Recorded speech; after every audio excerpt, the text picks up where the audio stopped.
Hello, my name is Margaret Oblinger, and I will be presenting today about interpersonal attraction, from first impressions to close relationships.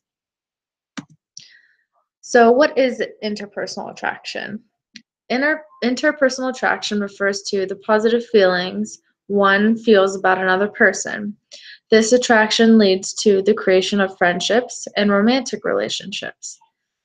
Humans possess the desire for self-expansion, therefore, to blend with another person and access their knowledge, insights, and experience, to thus broadening and deepening their own experience. This plays a major role in improving both personal well-being and interpersonal relationships. This attraction can be found within families, couples, organizations, and sports teams. The person next door, propinquity effect. It is a major determinant of attraction. Distance, physical distance, is the more you are around a person or group, the more likely they will become your friend, friends, or lover. Functional distance also plays a role. This refers to the actual geographical placement of those you cross paths with. Therefore, you are more likely to befriend your next door neighbor than someone who lives 3 blocks away from you. Similarity. Similarity is defined as likeness of two people's interests, attitudes, values, backgrounds, appearance, genetics, and/or personality. Similarity, not complementarity, fuels attraction. Complementarity refers to the theory that proposes we seek traits and qualities in relationships that fill gaps in ourselves. So, birds of a feather flock together versus opposites attract. Similarity, the more similarity there is, the more chance for liking occurs. This similarity can include demographics, values, and/or attitudes. Reciprocal liking. This is the idea that people like you more when you like them. It can even make someone disregard the physical appearance of the other person. People love to be loved, so much that when we find out people like us, we start to like them more. Physical attractiveness and liking. Although physical appearance can be overlooked when forming relationships, it is a major factor in first impressions. Females and males both value physical appearance. The standard of attractiveness is thought to be large eyes, predominant cheekbones, and a big smile. But aside from physical attractiveness, beauty is thought to be these other characteristics: sociable, extroverted, popular, sexual, happy, and assertive. Evolution and mate selection. Women and men are attracted to different characteristics in each other that maximize reproductive success. So, throughout life, women's reproductive success lies in successfully raising their offspring to maturity, while men's is maximizing their number of offspring. Sex differences do not necessarily reflect evolved adaptation, but rather learned social rules, such as women often have less power and wealth, and men are to approach while women are to be approached. Making connections in the age of technology. So Twitter, Instagram, Snapchat, Tinder, and texting allows people to get to know others halfway around the world, therefore taking away the physical distance factor.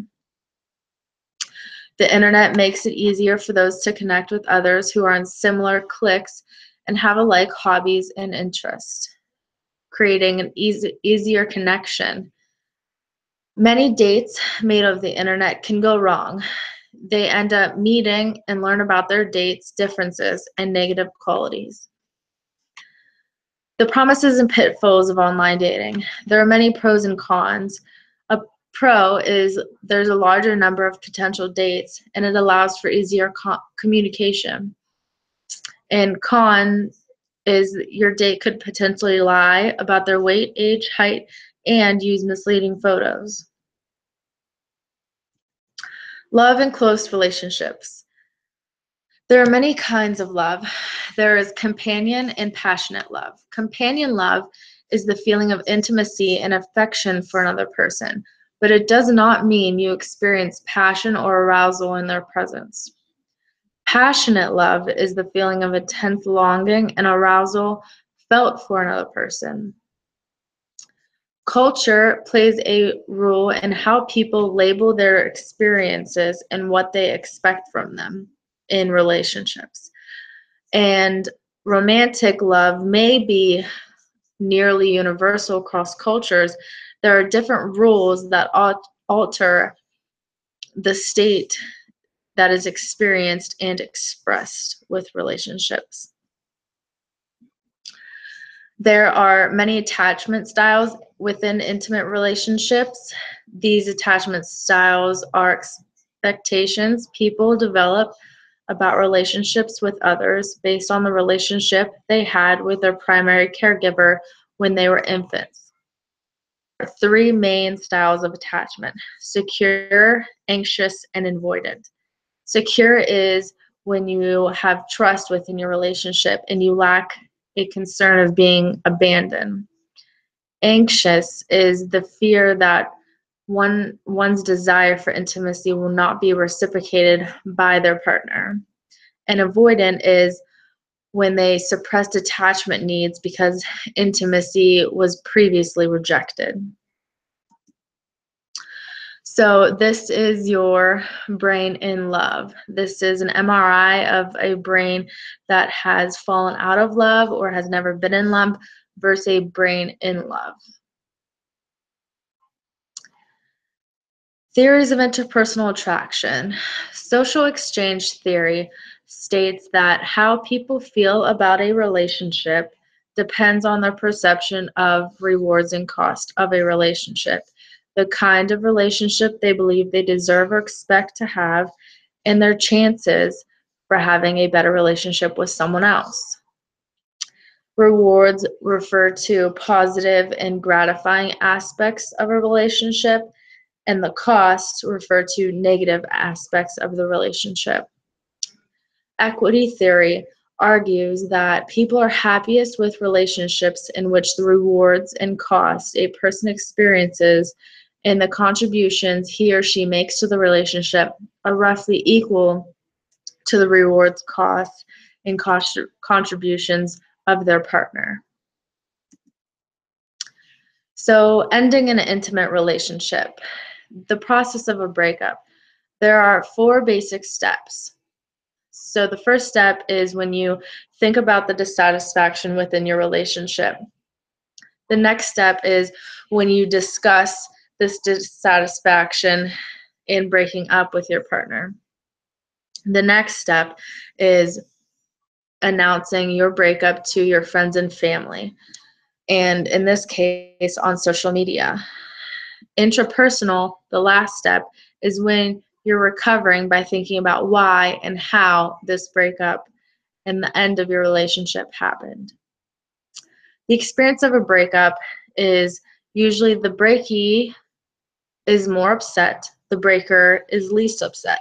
And when it's a mutual breakup, they tend to be in the middle. So a current event that portrays an interpersonal attraction is the Beauty and the Beast film that recently came out starring Emma Watson. A little background about this movie is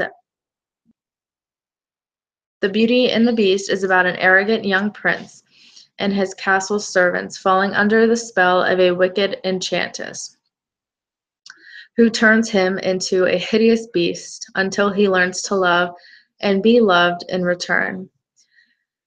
Then there's Belle, the spirited, headstrong village girl who enters the beast's castle after he imprisons her father.